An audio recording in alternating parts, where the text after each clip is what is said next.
Hey, Malt Shoppers, it's your virtual cruise host, Jason Venner here, and welcome to another All Access Pass at Home. Obviously, we got a whole bunch of folks on screen because when they perform, there's a whole bunch of folks on stage. I've got the Brooklyn reunion here with us. Not all of them, but a good chunk of them at least. We got Phil, George, we got Al, we got Emil, and we got Teresa. First of all, I hope everyone's doing okay through all this. Thumbs up, or everyone, we're doing all right. Everyone's making it. We're all fine. All right. Good. I know. Obviously, I see that Emil, you've been pushed at least 6 feet away from Teresa. So I'm glad to see that you guys are observing social distancing. Yeah. What you can't see is her foot pushing me even further. Yeah. You just are slowly going off camera as we continue this. And I don't blame her, Emil. Can you blame her? You don't blame her. No. Well, if they would have had enough time, they would have got the plexiglass in between. Yeah, yeah, just put like the debate screen plexiglass between them. You're giving her ideas. Now she's like, oh, that's actually, we can do that. We can do it. She wanted this camera all to herself, Jason. She wanted to have this whole thing to herself. And if she could, she would have had 2 dolphins on both sides. Emil, I will invite you. We're waiting for it just for herself, not you. Yeah, Emil, Yeah, I got to exactly. admit, we were hoping she would have the camera by herself. No disrespect, buddy. No disrespect, but every group needs one lovely human to contribute, and I think that you guys obviously have one of the loveliest. So I'm going to start actually with you, Teresa, if you don't mind. What's it like singing, performing with the Brooklyn reunion? You're obviously far younger than all these old guys we've got on camera. So what's it like being the beauty amongst all the beasts? What's it like performing with all these fantastic artists? It is a blast, I have to say. Every single one of the guys are absolute princes. They treat me so well. They're always so wonderfully kind to me. And they're the ones who, they all paved the way for me to come in. They're the ones with the success and the records and all that. So it really it's a blast. We have a lot of laughs. We try and do some choreography every now and then. And that's always a lot of fun. Just daily you all reminders. Know what I'm talking about. Left foot, right foot. Yeah. Left foot, right foot. That's pretty much all we get to. Don't Step chew touch. gum while you're walking, please. No, it's a blast. Like we really have a lot of laughs, and they're great guys, and I love all their voices. They sound beautiful still. They do. They really do. And that's a big thing, obviously, in the malt shop. Well, in any musical industry, but the malt shoppers really do love hearing the folks that sang the songs sing the songs. They love that, and they love when the voices, forgive the term, when the voices hold up. Obviously, it's been some years for most folks, and not everyone is able to do it anymore. So it's a testament when you see originals get up there and perform, and or folks that are close to originals get up there and perform, and it's applause worthy. It really is. And that's what makes, I think, Brooklyn Reunion one of the favorites on board all these cruises. Absolutely, because you have the original voices and they really sound like they did. Yeah, it's very cool. Al, I'm going to swing over to you. Tell us a little bit about Brooklyn Reunion back in the good old days. Tell us what is the Brooklyn Reunion actually? Let's even go there for the malt shoppers that may not understand that it's actually 3 different groups and the relationship. All right. So that's a tall tale. I mean, it is. Yeah, but back in 1959, the Mystics recorded Hushabye, and we promised the other guys that we hung out with in Brooklyn on the street corners. We all sang street corner harmony for many years as we grew up. 16 years old, 17 years old, 18 years old, and then finally the Mystics recorded, and once we recorded, we got a hit record, and we were very lucky. And we promised our buddies that we would, if we did, we would bring them up and get them started. And we were with a manager called Jim Gripple, and Jim asked us at the time, do you know anybody else? Of course we do. So we brought up the Passions. They recorded for Jim Gripple, and they recorded Just to Be With You. And then finally, the little guys, the guys that were left over were the younger guys, and we brought up the classics, and they recorded till then. So it's amazing how all three groups. I mean, it's hard enough to get a hit record, but all three groups had a hit record. And then later on, as years went by, we decided to put a show together where we all got together and on one stage and talk about the old days and sang all the old songs that we did, including some a cappella stuff and stuff that we don't do normally. And it has proven to be a really, really good show. And we love it. It really is. It's a lot of fun. Emil, over to you, sir. What was it? Wake you up? Yeah, Teresa just kicked him under the table. Pay attention. Emil, tell us a little bit about how you guys decided to create the Brooklyn reunion. You know, obviously you came up individually, you called each other up. You were the young guys and you got called in to make your hit record. And then at some point you create a group or a band or a show that features all of you. Tell us a little bit about putting that together.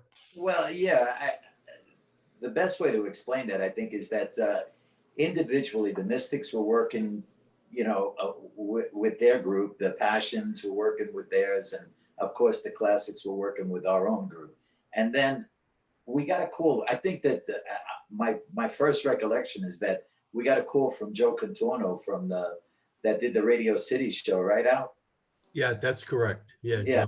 And that was like in the 80s. And he said, look, he says, you know, I'm looking to do something. I would love to get all the groups together and blah, blah, blah, blah.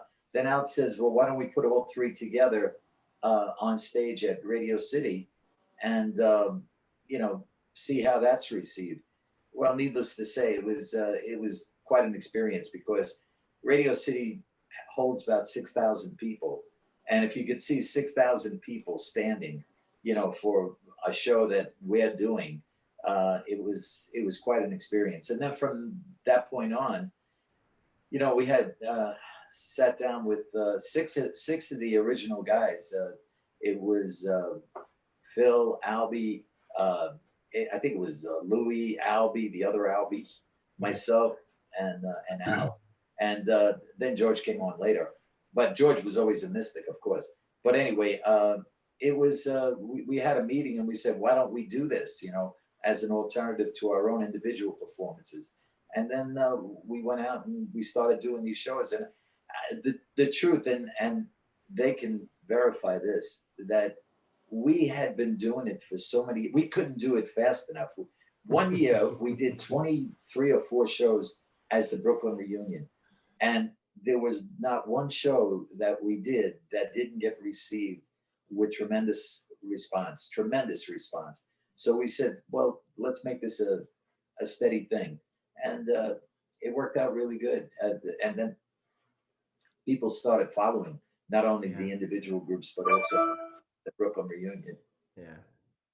That's, Phil, Yes. you know, Emil points over to you and says, you're part of that initial group there. And I see you nodding and smiling along. Tell us a little about your memory of that. What does it mean to you to start talking about this and recognizing, you know, that decision to all perform together and getting all these shows? And I mean, I see your face. That's why I guess I'm going to you just because you look like it's just a wonderful memory for you. Oh, it was a great memories. I really can't wait to do this again. It's so much fun being on stage with everybody. We have more fun than the audience has when we get together, especially in the dressing rooms. There are things that go on in the dressing rooms. There always are, and that's left to the dressing rooms. Phil, we should have a show in the dressing room. Is it? we can't. I can't wait to get back on this Brooklyn reunion thing again. That's the most fun we ever had.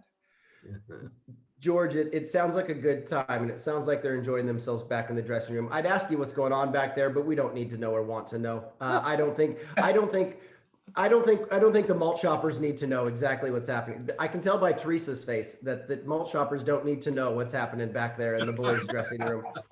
She's just I'm in my own dressing room somewhere. Yeah, I know. And good for you. It's probably better that way for everybody. Yeah. We give her permission to come in when it's ready. And Yeah, that, yeah. you know, guys, when they get together. But I like can Phil imagine. said, we enjoy the shows immensely. Thank God, me and Phil today are very active on the road with our group. And we enjoy it more today entertaining than we did years ago, actually. The people out there that today that watch us, they mimic our words. Yeah. They just feel like they're 16 years old again. We give them a lot of memories. They enjoy it. That's why we do it today, actually. On stage with the Brooklyn reunion, we have to watch Teresa for the tempo and the, you know, the harmony and everything, because she's the only one that's there all the time. She's the youngest, she can move. She's the only one Oh, we dialed in. We yeah. have great fun doing it, the Brooklyn reunion, and looking forward to doing it again many times.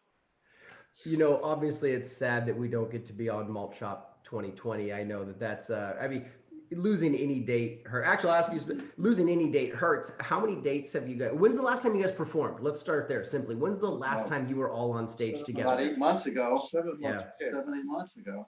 Oh, we were fortunate that we had some park dates that the counties in New Jersey allowed us to do, and you know, that I think that we did one in July, one in August. The one that the Mystics weren't able to make Oh yeah, because yeah, of yeah, the yeah. flight Oh, restrictions. yeah. That was Oh, tough. yeah. That was the last show we did. Yeah. Yeah.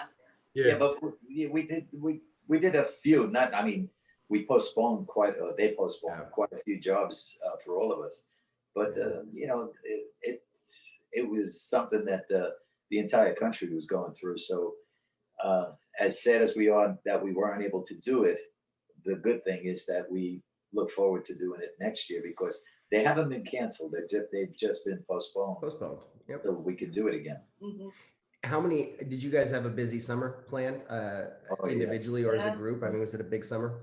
Yeah, absolutely. I think that you know, when you, the typical year for us, typical now. I mean, I'm not talking about during this year, but the typical year for us is between 60 and 70 dates. So when you're doing that many dates, yeah, and now we've been closed down basically from March till now. I think before those park dates, I think we had March 8th was our last date at the Greenbrier. Yeah. Yeah. No, we worked March 7th and March 8th. It was a great weekend, working both days, and then everything came to a crashing halt. Yeah, I know. But like been a Emil little said, I think it's just postponed. surreal. We're moving ahead. I think Greenbrier was the last inside date. that we Inside, did. yeah. Yes. Outside, we did a few, Yeah. and you guys did a few outdoor dates. And Well, we did a show in March. Our last show was in March, a 90-minute show in Florida. And that's the last one we did. Yeah. It's you know, in being fortunate enough to talk to so many wonderful and, you know, renowned artists, what I'm hearing most from people is one of a couple of things. One thing I hear a lot of is, you know, I wasn't ready to retire, and now that I understand that this is what retirement is, I don't want to retire. I want to go right back out and work. Do you guys have a similar feeling? I mean, I assume you can't wait to get back on stage. Absolutely. Yeah. my, I think we all have that my feeling. bag is packed. Yeah. Everything is ready to go. I'll open up the closet. You get everything. We never unpack. Yeah. I think Al was talking to you about the virtual show that we're going to do. I think Al was talking. Yeah. It's a tremendous opportunity. I mean, I don't know what it entails. I mean, only what I read, what I saw, but it sounds like something that might be something that really works for us. You know, we'll get a chance to do some of the material that we don't normally do. Yeah. And I'm looking forward to that. Tell us a little bit about Al. You know, obviously we were talking about it off camera. You guys have an opportunity to do a virtual event. Mhm. Al, he's talking to you. Oh, Yeah. Well, The only Al we have on here. This is what it's like, Teresa. I understand you, Teresa. I didn't hear you, sir, because I don't hear good. That's exactly it. So Al, yeah, Al, Al, Al. this Tell us about your virtual event. the virtual thing is going to be really awesome because, like Emil said, I don't know how it's going to work. Like we're not sure how it's going to work because there won't be an audience, other than what I gather is a collage of people like we have here. Well, But who's it for? Who's it for? What's it for? I think it's for a nightclub performance. Nightclub. Okay. Like I The- said, It's through a here- company. It's through a company, Metropolitan Zoom, Okay. okay. and they've created this specifically because of the pandemic. Yeah. Right, which has to do with the Metropolitan nightclub in New York Yeah. City, Right. the people that run that, and since they've had tons of acts go in almost every night, you can go to Metropolitan nightclub in New York City and see an act. Obviously, you can't do that anymore, so they're going to do it virtually, and we're proud to be selected to do this. This is pretty good. You know, just to jump in on this, the acts that were appearing at the Metropolitan, the nightclub, were acts that probably, like in our circuit, you wouldn't know their name, but they're like Broadway performers that play the Cutting Room or the BB Kings, and they were at the Metropolitan. But in the audience to see these acts, by the way, the room is only 117 people, so it's a small little place. Exclusive. But I like it.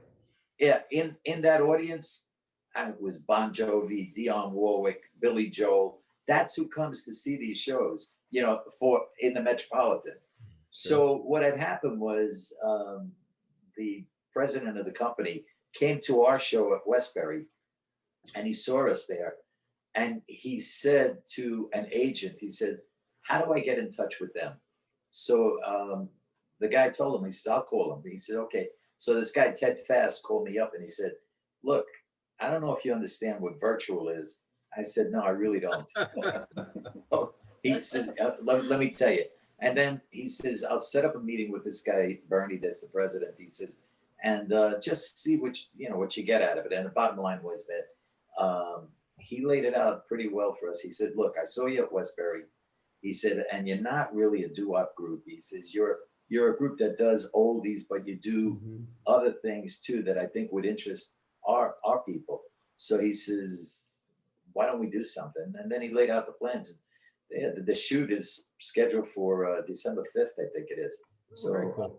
hopefully it'll work out. You know? Very cool. Yeah. I mean, it's a lot of, Al, we were talking about it before. Al, we were talking about it before we started on camera with George and Phil while Emil and Teresa were figuring out some video stuff. We were discussing that it's interesting, the concept of performing virtually obviously it's a very foreign concept. It's not the same. It's like doing a studio recording with no audience, but for an audience at the same time. So it's a unique experience where you have to kind of, okay, we know there's applause here, and we know there's this there, and you're kind of trying to time things out. We were discussing friends that are comedians in the business that are going through some of the same stuff. It's a lot of fun though. I mean, it's kind of the way business is going to be, I think, for a little bit, at least until we kind of all get our footing here. Recently we've had another spike in some cases and things like that around the US. So well, we better get used to it, because we're not out of the woods, it's going to happen. And, like with comedians, like we were talking about before, it's difficult to perform when you don't get feedback, and so we're going to tell a joke and not going to hear anybody laugh. We're going to go, Nobody laughs when you tell a joke anyway. So it's old hat. That's Just true. proceed as normal. That's why I'm bringing a laugh track. We're going to have a laugh track. So obviously during this pandemic, it's done a lot of things, but what it's done for most of us is a lot of time off. Not to say folks haven't found a way to be busy, but it's time off from doing what we normally do. So George, I'll start with you if you'd be so kind. What have you been filling your time with these days? What keeps you busy? I'm doing a lot of cooking. Oh. Well, there's not much else to do. I mean, there's always things to do around the house. Yeah. Catching up on a lot of things that was on the list. But, we're just tired of being still and not entertaining. Yeah. So we cook and we eat. Trying to keep the weight off. Are you gonna fit in your show on your stage suits? That's Teresa wants to know if she needs to, if she needs to reprimand you and start you on your diets now. I think we're gonna have to. Yeah. Phil, how about you? How you staying busy, Phil? Well, I picked up a hobby. I don't know if you probably heard about it, or probably saw it. It's called diamond painting. Yes.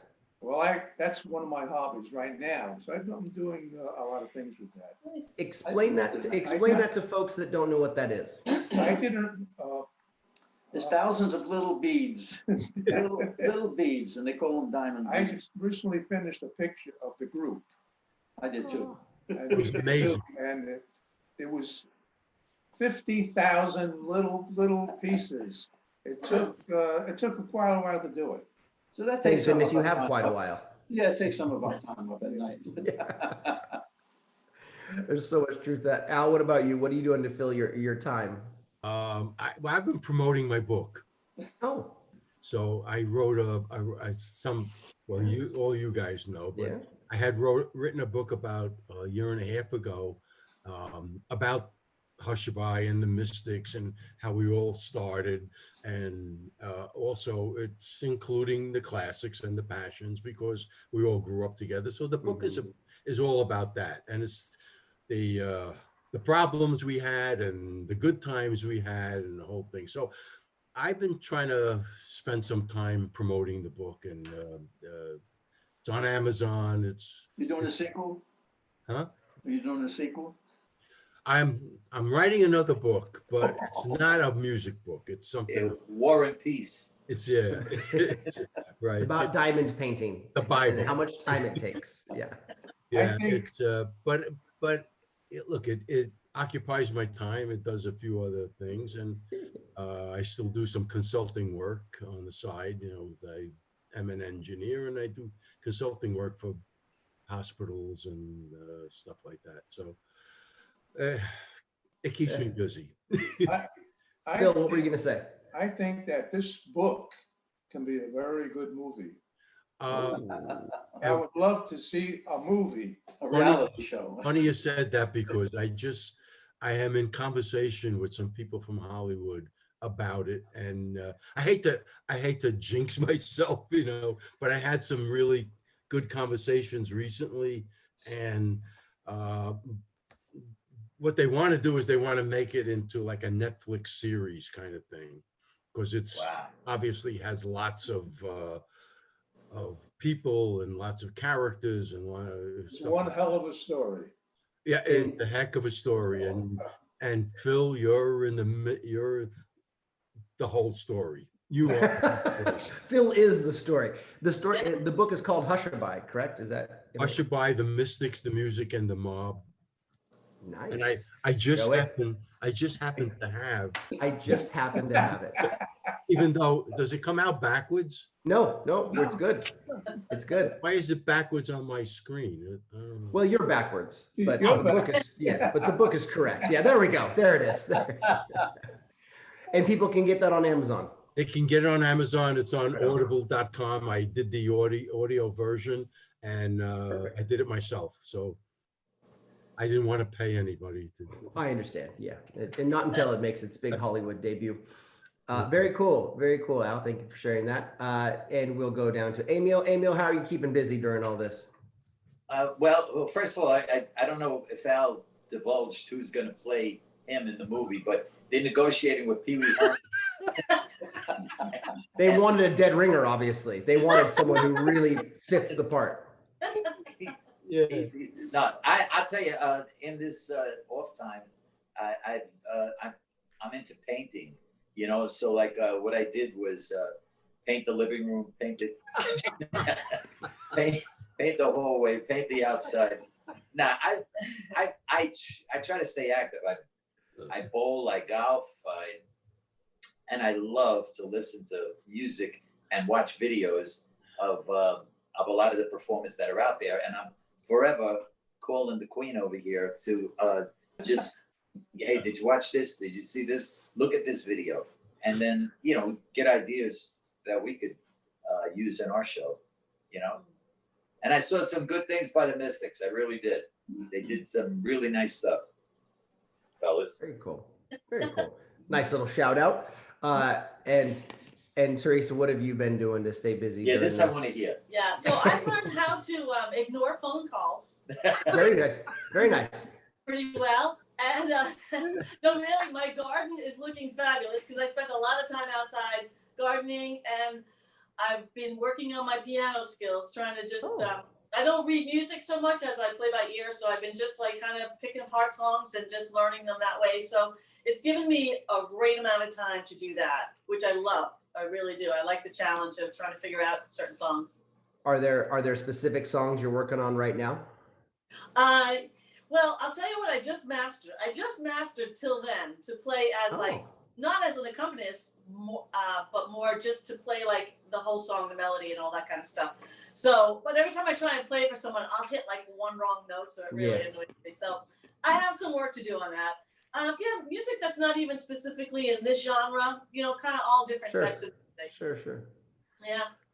It's interesting, you know, how it's interesting. We all obviously are looking for things to do with our time. And it's interesting what people find some people are occupying their time and some people are going out and filling their time. And I use those not interchangeably necessarily. Some people are just trying to try to occupy. I've got an hour today, I can do this, you know, and some people are actually going out and finding stuff. Sounds like all you folks are pretty much going out and finding stuff, which is cool. That's, you know, you're searching for things. And Well, you know, I don't keep your mind occupied. It's just going to go blank. So you gotta do stuff. Amen. Emil? I appreciate you guys doing that. Yeah. We're trying. We're really trying, Teresa. I forgot to mention, being that we had so much time, I'm a frustrated musician and always have been. So I've been on the keyboard a lot. I finally know where all the chords are. Hey! So now I know where they are and I could play them. I play a couple of songs, but you know, something I always wanted to do, never had the time to do it. Now I have the time. Yeah. You know, it's interesting because I think a lot of people are coming to that realization in life. How many times that, and I'll say we, because it's collectively a we thing, have said, oh, I'd love to, but I don't have the time. Or I would be, or I would do, but I don't have the time. And I think a lot of people right now are running into the fact that they have the time and they're still not doing that thing, whatever that thing. I'd be in great shape. Yeah, I'd be in great shape if I just don't have the time to go to the gym, or I don't have the time to work out. Now you do. No, but I just don't want to. Let's be honest. Let's call it what it is. Emil, you were going to say something, sir. No, I think that, and I hope nobody minds me saying this, when you're looking at guys that are in their 80s and a couple in their 70s, none of them are couch potatoes. They're all very active in what they do, and I'm not talking, of course, about Teresa, but all of us, you know, never were guys that I don't feel like doing anything. You know, like it's always very active, and it shows. Well, I was going to say that allows you to still be active. What's that? We're young 80s. Young 80s, yeah. Well, Yes. there is such a thing. There absolutely is such a thing. I know people in their 40s that could as well be 80. I know 80s that could be in their 40s. You know, It's just numbers to us. it is. It really That's is. it. I also found that what people will ask, how do you stay in shape? You know, not that I'm in great shape, but how do you stay in shape? I said, well, we only have 4 or 5 suits that we wear. And if you know what I'm saying, so we can't, you know, we have the same suit, and if we gain weight, we can't go buy new suits. You know, we all have to buy new suits, so we have to all stay in shape. You know, Jason, on our last song in the show, sometimes it's "God Bless the USA" and or "Stand by Me" or whatever it might be. I take a look to my right and to my left at the whole line of Mystics, Passion, Classics. And if you see their faces, I mean, as well as my own, if you look down the row and you say, oh my God, you know, like this is priceless. What I'm looking at are guys that I know for 100 years, and they're still bringing that same energy that they brought 60 years ago. And that same love. I mean, you can see and Ali will verify this, that some of the guys, you could see their eyes getting filled with tears. Well, we know who. Yeah. Please, please. I turn over, I look at Phil, and it's emotional. It really is. And then I have to hold back, you know, That's what I love about Phil, that he's sincere about what he he does. just does it. Yeah, that's There's awesome. nothing phony about him. Nothing. I'm crying right now. That's what I meant when it's a very emotional show for us, you know, very powerful show Yeah. for the audience and very emotional for us. So it's a thing we enjoy doing, and hold back the tears sometimes, and sometimes we can't, but we get the notes out. And I don't want to ask a prying question, but you know, as gentlemen, and I apologize, Teresa, I'm gonna name this at the guys. As gentlemen who've been performing this music for as long as you have, is part of the emotion that it takes you back? Is part of the emotion that there's no real age on stage, that you're still 15, 16, 18, 25, whatever, that you're still the way you were when you started? I mean, there's a magic to that I can imagine. There's passion. And as for me, in my mind, when we're on stage, I'm still back in the 20-year-old thing until we get to a mirror. What the hell? You know, I feel it like, Who's that guy? who is that? Who is that old man in my bathroom? Right, that's true. That is true.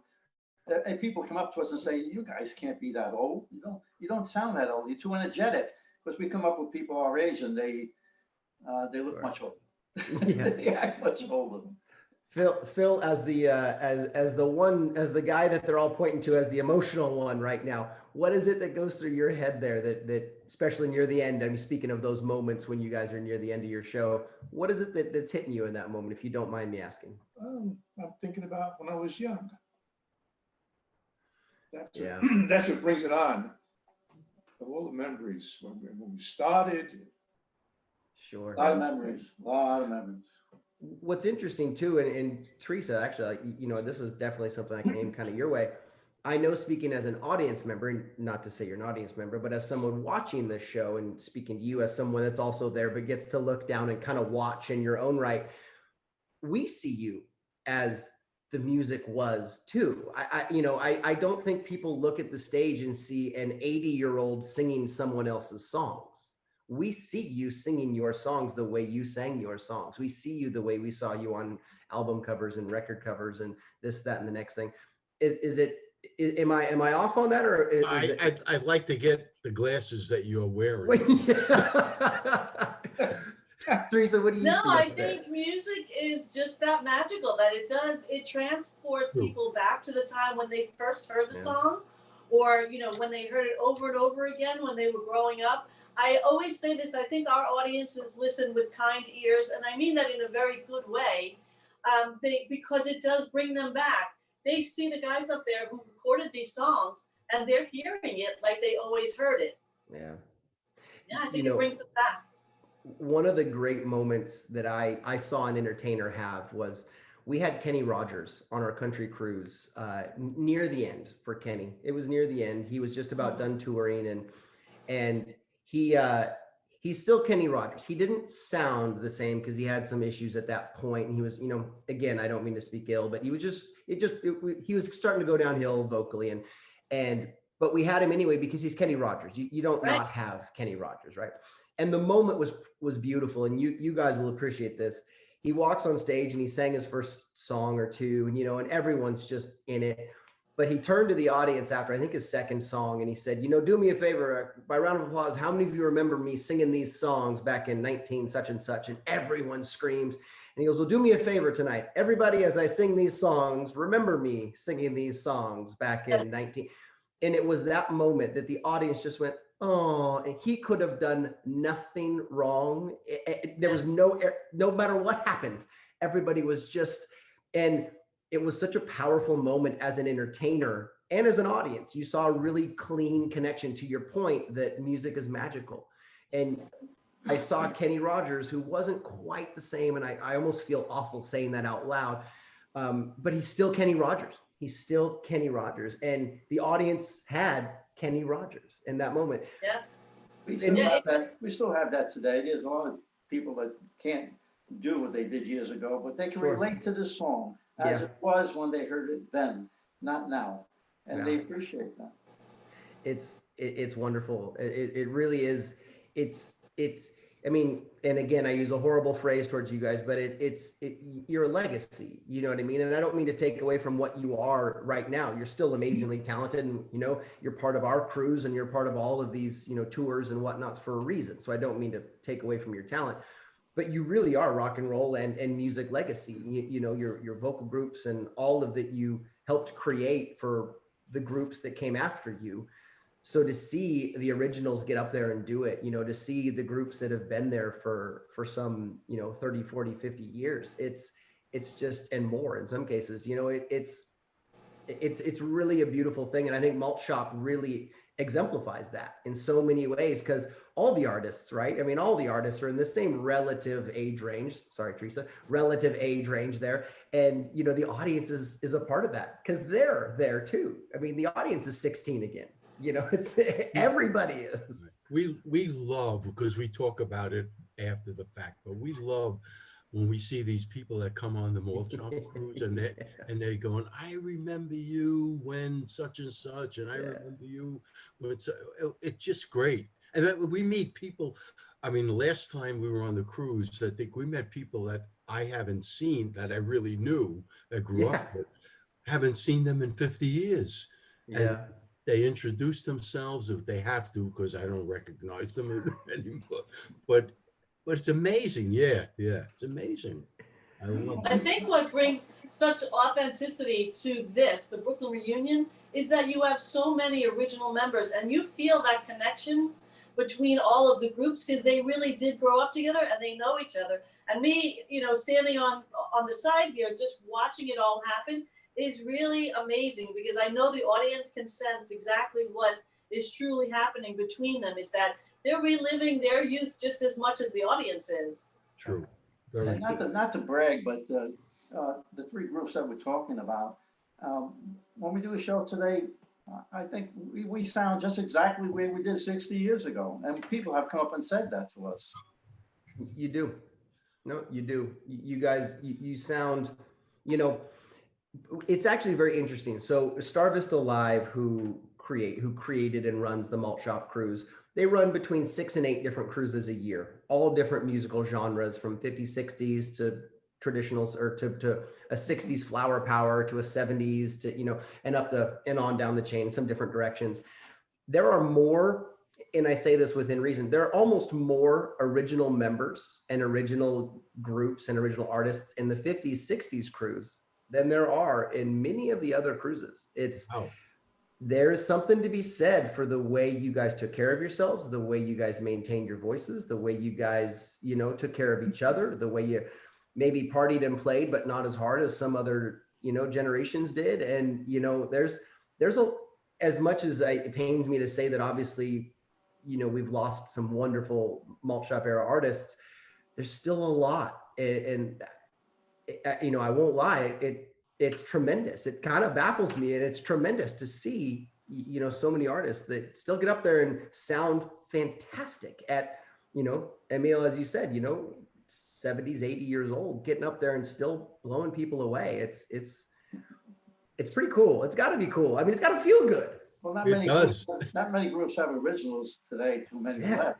I can say one thing about the Mystics. Thank God, we're all 5 of us are still here, and not many groups can say that. Yeah. Before we let you get back to life over there, Emil, I'll start with you. What's the Malt Shop cruise mean to you and Brooklyn reunion? I'm glad you asked that. I tell you, I mentioned before that we have played so many great venues through the years. I mean, beautiful venues. But the platform that you guys give us with those people, those enthusiastic fans of the 50s and 60s, and reliving those memories, it's priceless. We get an opportunity to get on a big stage in front of thousands of people, and the response is like it was at the Brooklyn Paramount or Brooklyn Fox or some of the major venues that we shared in the late 50s, early 60s. And like I said, Radio City Music Hall, 6,000 people. It was great, but this is something we're doing now. And those people, they're the best around. They're the best in the world. I mean, really. And we look forward to the cruise every opportunity that we get. And we thank you for it. That's a great message. The malt shoppers love you guys. I mean, we do at the end of every cruise, we do a short survey, which every guest doesn't fill out, but a lot of them do. And on the survey, they get to say who they liked or who they want back. And, you know, it's rare that they ever disparage someone. They said some bad things about Al, but you guys as a whole got mostly positive comments. And Al's used to it. Yeah. He did something in the Lido restaurant that somebody didn't like. I don't know. Obviously it's very rare that they don't like a group, but you know, they are very vocal in terms of who they want to see back and who they this and who they that. And you guys, the times we've had you, you're routinely asked again, when is Brooklyn Reunion coming back? When is Brooklyn Reunion coming back? We don't see them on next year. Are they on the year? So, you know, the malt shop, I say that to say that they return the same sentiment to you. The malt shop cruisers love you the same way you're speaking about them. Most of those requests were from us. Well, yeah, I understand you're going around filling them out for people, but it's, yeah. Thanks, Al. Yeah. Al's looking out for you guys. George, how about you? What's it like being on the cruise? Oh, it's a lot of fun seeing a lot of the people that we've known through the years. Actually, we enjoy going to see their shows. Yeah. And enjoy just as much as we did then. So we have more fun on the cruise, getting together. It's a blast, it really is. And Phil, I know it makes you emotional to see all the guys up there with you and you guys are all performing, but are you sick of them at the end of a whole cruise? At the end of a week, are you just ready to go home? Oh, I don't want to go home. One thing, when we go home, we find that we're 10 pounds heavier. Yeah, the cruise is good for that. The food is great. Always the cruise is good for that, yeah. Well, you treat us real well, and we do appreciate that. Well, again, we absolutely love you guys. And Al, actually, George just mentioned something great. He said that, you know, when you guys are there, you get to be fans too. And we hear that from a lot of artists that, you know, we're not just the artists. We also get to be fans of the other artists. Are there people you look forward? I mean, you don't have to name names, but there's got to be people you look forward to seeing each time you guys are on as well. We go out of our way to catch every show. It's something we look forward to. Like we're all trying to figure out now. Okay, do we want to go eat or do we want to go see a show? Let's go see a show. Then we'll eat later. You know it's good if you're passing up food. I mean, you know, Phil's already told us that the food is a priority. So if you're passing up meals to go catch shows. I could afford to pass up some food. Well, at the end of the night, when all the shows are over, we all actually meet in certain areas of the boat, and we get together and still sing together and have fun. Yeah, we did some a cappella on the absolutely. What do you call the back deck? The back deck, yeah, the back pool area. That's been fantastic. Teresa, and I'm gonna ask you this last. And I'm going to use a horrible term for you, but as the outsider, as the youngin, as the kid that joined the group here, how would you describe if someone said, "What is Brooklyn Reunion? Who are these passions, mystics, and classics?" How would you define that to somebody? Old men. No. Those bums. Those bums. No. Like I said earlier, they really are just special people. They're always up. They're always up for doing the work that we got to do because, you know, we're all in different places. To put this together, we're rehearsing, you know, as you saw earlier, off camera, how difficult it was for some of us to, you know, do the Zoom and do virtual stuff. Oh, and you got it right away. I actually sent a video of my feet doing the steps like that we needed to do. I don't know if anybody ever actually was able to get it, but anyway, they really are terrific guys. I love it. I love it so much. And I just want to go back 2 seconds with what you were asking before about the cruise itself. Yeah. Of course, we love the performance end of it. I mean, that's why we do this. This is what we have in our hearts and what we're passionate about. But the other part that really is so much fun for us is when we get to mix and mingle with the guests, and like, you know, we'll do like a meet and greet, or we went snorkeling one year with a bunch of folks, and we actually did a wedding ceremony where they read their vows and stuff. That stuff is just fantastic for us because we really get up close and personal with everybody and get to know them. We've made so many friends over the years. It's been terrific. That's wonderful. You know, Thank Jason, you sir. mentioned something before that I just wanted to expand on. Please. You mentioned that Teresa sang with the Chiclets, taking one of the girls' places on the cruise, and she did a good job with that. But probably what I think Alan remembers, I'm sure you do, and was that one of the artists couldn't make the evening. You remember that? Oh yeah. Are you kidding me? And they called me and they said, we need somebody right away because the artist is leaving, not going to be there. He's saying it the night before. And Dick Fox called me up and he says, you got any ideas? I said, look, to save the day, I'm telling you, get Teresa to open the show, to do a 30, 40-minute set, and she'll bring the house down. And you were so kind, Jason, that you after she did the show, there were so many complimentary remarks that you were making. I mean, just she really brought the house down, and we had to follow her, and that was and I shouldn't even say that because of the way she tormented me about this virtual thing, but she did. The audience and every place that she went on that ship, I was sorry that I was with her because people would bypass me and go right to her and say, "Oh, you were fabulous." Anyway, but everyone says, "Are you Emil? Are you Emil?" I am. Could you take a picture of Teresa and I? Thank you. Yeah. exactly. That's just the way it was. She says, "Who's your friend?" Listen, yeah, I don't. As a host, and any of you who have ever emceed before, or if you've introduced another group, in any group or an artist, whatever, it's there. Sometimes I am part of the entertainment, and sometimes I'm just trying to get out of the way because I know the entertainment that's about to come onto stage. And those are two very different experiences in my life. I've introduced a lot of acts, which are wonderful, but I know that they're.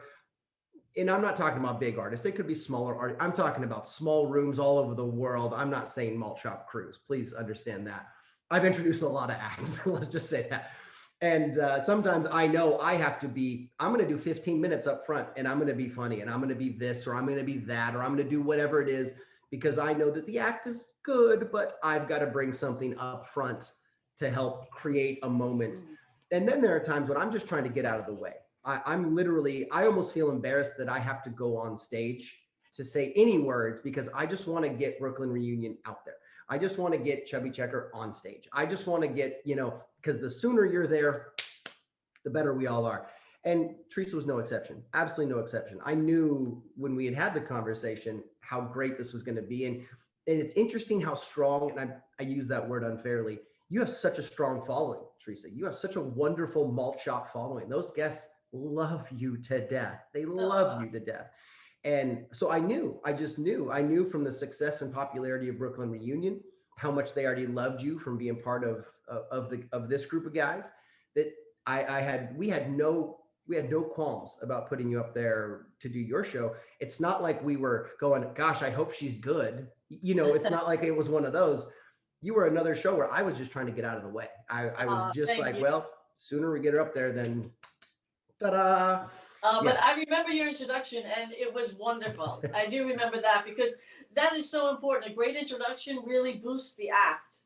It can help. So I thank you so much for that. You're very, very welcome. Emil wants me to say nothing more. He said you're getting arrogant. He said you're getting a big head and I need to stop now. Yeah, before you leave the group and go, before you abandon the classics and you go somewhere else.